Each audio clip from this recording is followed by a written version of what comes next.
जेकॾहिं शाह लतीफ़ हयात हुजे हा त उमर मारवी ऐं ससुई पुनू ऐं जाम तमाची ऐं मोरडे वांगुरु लतीफ़ साईं शायदि सुर ग़ज़ाला सिद्दीकी लिखिया। असांजी भेण सिंध जी रिवायती तारीख़ में जेके बि बहादुर तरीन औरतूं थियूं आहिनि जिन में मारवी बख्तावर बागुल जेको बहादुरी जो मारवीअ जो पंहिंजे वतन सां मोहबत बागुल जी अलाउद्दीन खिलजीअ जे हमले दौरान बेमिसाल जुरत अदी बख्तावर जंहिं हिकिड़ी हारियाणी हूंदे मुक़ाबिलो कयो उन्हनि सभिनी जे बहादुरनि जे रिकॉर्ड जी कंटिन्यूटी आहे अदी ग़ज़ाला। हींअर ॿुधायूं मूंखे अदीअ जे अज़ीज़नि अदीअ जे फादर इन लॉ त कंहिं बस में वेही पे धाड़ेलनि फुर कई अदीअ धाड़ेलनि सां मुआदो अटकायो ऐं धाड़ेल सॼी बस फुरे सघिया अदीअ खेनि फुर करणु न ॾिनी। ॿी अदीअ ॿुधायो त जुलूस वारे ॾींहुं जॾहिं असीं सभु हुते पहुतासीं तॾहिं के ॿ टे नौजवान हुआ जिन को नशो वग़ैरह कयो पिए अदीअ बि उन्हनि खे चयो त इहो ख़राबु शइ आहे नशो न कयो पंहिंजे माउनि ने पंहिंजे पीअरनि जो ख़्यालु कयो। पंहिंजे समाज में जेको चवंदा आहियूं न त फलाणो ख़ुदाई फ़ौजदार आहे माना हर कम में टंग अड़ाइणी आहे जिते ग़लती ॾिसणी आहे हुनखे रोकणो आहे हुनजी कहिड़ी बि क़ीमत ॾियणी पए उहा क़ीमत हुनजी। आउं सम्झां थो त असीं सभु संदसि कर्ज़ी आहियूं जेके उन ॾींहुं शहीद थिया ऐं जेके सिंध जी हिन जदोजहद में 83 खां वठी अॼु ॾींहं ताईं शहीद थींदा अचनि। शहीद नज़ीर अब्बासी खां टोड़ी फाटक जे शहीदनि खां शाह बंदर जे शहीदनि खां यूसुफ जखराणी शहीद फाज़िल राहू शहीद नवाज़ कंदराणी आशिक़ जुणेजो रूपलो चोलियाणी सराई कुर्बान खावड़ मुज़फ़र भुट्टो नूरुल्ला तुनियो बशीर ख़ान कुरैशी जेका शहीदनि जी लिस्ट आहे शहीद ज़ुल्फ़कार अली भुट्टो असांजी भेण शहीद बेनज़ीर भुट्टो साहिबा शहीद शाहनवाज़ शहीद मुर्तज़ा जेको शहीदनि जो काफ़िलो आहे इन शहीदनि जे काफ़िले में हिन अदीअ जो हिकिड़ो मुमताज़ मक़ाम आहे जो हीअ सिंध जे विरहाङे जे ख़िलाफ़ु पहिरीं शहीद आहे। ॿियनि सभिनी शहीदनि पंहिंजे पंहिंजे वक़्त में पंहिंजे वतन लाइ क़ुर्बानियूं ॾिनियूं आहिनि। भुट्टे साहिबु जमहूरियत लाइ बि शहादत हासिल की के माण्हू सिंध जे मफ़ादनि लाइ सिंध जे हक़नि लाइ विढ़िया हीअ अदी सिंध जे विरहाङे जे ख़िलाफ़ु विढ़ी आहे ऐं हीअ अदी पैगाम आहे सिंध जे उन्हनि माण्हुनि खे जेके हींअर मूंखे तव्हांजे चैनल जे ज़रिए पंहिंजे घरनि में ॾिसनि पिया ऐं जेके चवनि था त असांजो कुझु न वञे सियासी कारकुन पाण वञी ॼाणनि सिंधी पार्टियूं पाण वञी ॼाणनि असीं घरनि में वेठा आहियूं ईअं त अदी ग़ज़ाला चई सघी थी 2-3 लख पाण पघार संदसि ख़ुशहाल घर ख़ुशहाल मुड़ुस घर वारो हिकिड़ो पढ़ियलु लिखियलु बासलायत माण्हू उहो वेठो हुजे मिलानो इटली यूरोप जी दिलि में ॿार ओ लेवल पढ़ंदा हुजनि घर में कंहिं शइ जी कमी न हुजे ॾेर पाकिस्तान स्टील में ऑफिसर शानदार घर शानदार ॿार शानदार घर वारो उहा त पंहिंजे घर वेठी हुजे टीवी ते रिमोट कंट्रोल खणी वेठी चैनल चेंज करे आदि ऐं नौकिराणी खे हुकुम ॾिया त चांहि ठाहे कॉफ़ी ठाहे ऐं ॿारनि जी वेठी मार्कशीट्स चेक करे आहे उहा मैदान में लथी आहे छो लथी आहे उहा का अयाज़ लतीफ़ वली जे लाइ कोन लथी सिंधियाणी तरीक़े अवामी तरीक़े लाइ कोन लथी उहा का सिंधी माण्हुनि जे इन ख़्वाहिश तहत कोन लथी त हिकिड़ी रैली थी निकिरे उनजी ख़्वाहिश हुई त हीउ मुंहिंजो वतन आहे इहो विरहाइण न ॾींदासीं तंहिंजे करे हुन सिंध जे विरहाङे खे ललकार कई। ऐं सम्झां थो त असांजे हर औरत ऐं हर मर्द खे जेकॾहिं को आइडियलाइज़ करणु खपे कंहिं माण्हू खे ईंदड़ दौरनि में उहो शहीद ग़ज़ाला खे करणु खपे ऐं सिंधियाणी तहरीक जे कारकुननि खे समूरनि सिंध जे क़ौम परस्त पार्टियुनि जे कारकुननि खे समूरनि पीपुल्स पार्टी जे शहीद भुट्टो जे कारकुननि खे उन्हनि सभिनी खे आउं गुज़ारिश कंदुसि त हिन अदीअ खे छपर छांव सम्झो पंहिंजे वतन जे मथां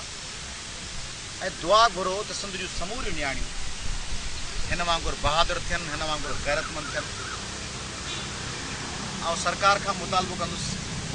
त हुन जा क़ातिल गिरफ़्तार थियनि ऐं जेके 4 क़ातिल गिरफ़्तार कया रेंजर्स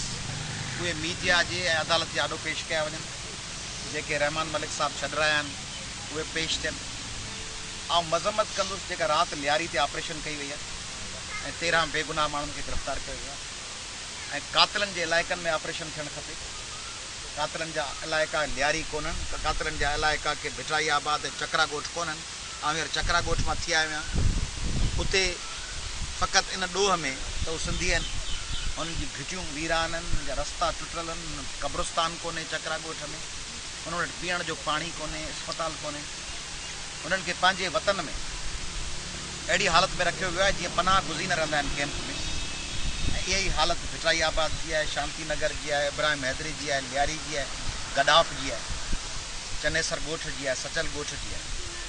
इहो सिलसिलो बंदि कयो वञे। ऐं सदर आसिफ़ ज़रदारी साहब खे, वज़ीर अज़म यूसुफ रज़ा गिलानी साहब खे, सैयद क़ाइम अली शाह साहब खे गुज़ारिश कंदुसि त कराची जे सिंधियुनि जा धणी थियो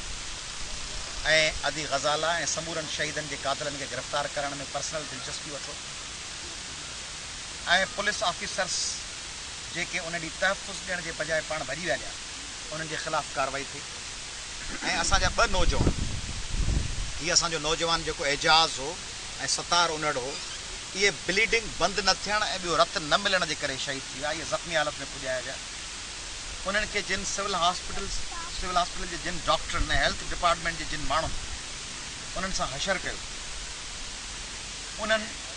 जी इन्वेस्टिगेशन थी, उन्हनि जे ख़िलाफ़ु कार्रवाई थियणु खपे।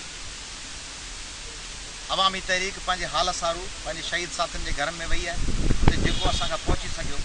हू जेके चकरा ॻोठ में भाउर आहे उते उन्हनि जी मदद कई अथऊं।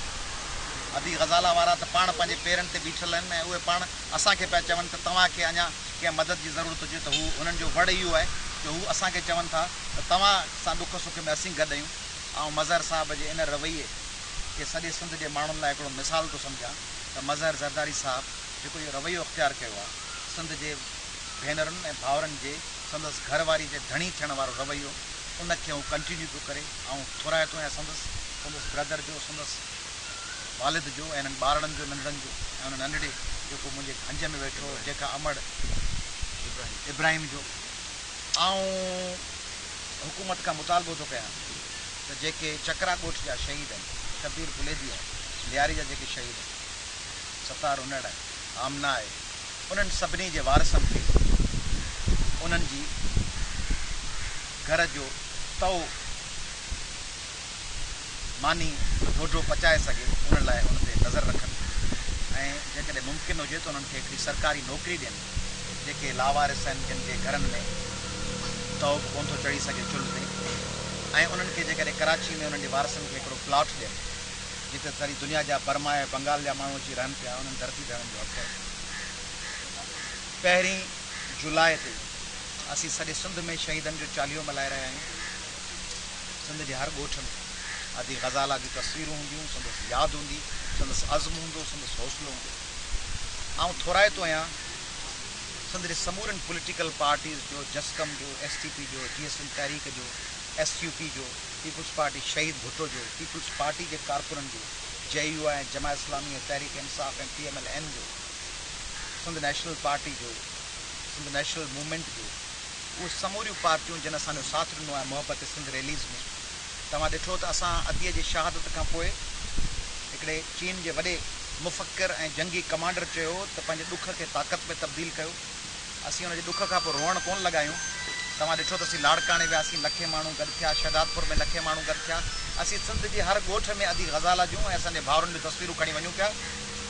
ऐं असांजो फ़क़ति हिकिड़ो नुक़्तो आहे, असां न कंहिं हुकूमत जे ख़िलाफ़ु आहियूं, न कंहिं पॉलिटिकल पार्टी, न उर्दू ॻाल्हाईंदड़ असांजा भाउरनि। उर्दू ॻाल्हाईंदड़नि सां असांखे का नफ़रत कान्हे। असांजी शिकायत MQM सां आहे, जीअं असांजे टारगेट किलिंग कई असांजे रणछोड़ लाइन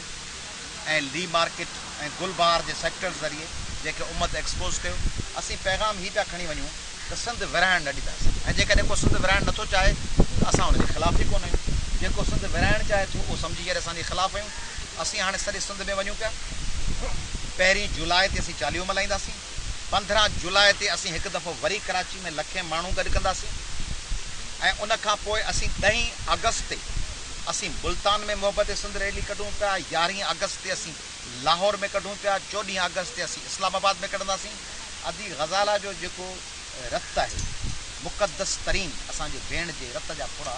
ऐं असांजे भाउरनि जे रत जा पुड़ा, उहे सुभाणे उहो तूफ़ान ऐं उहो समुंड बणिजंदा जंहिंमें सिंध जे विरहाङे जी ॻाल्हि कंदड़ सभिनी माण्हुनि खे ॿोड़े दफ़न कनि।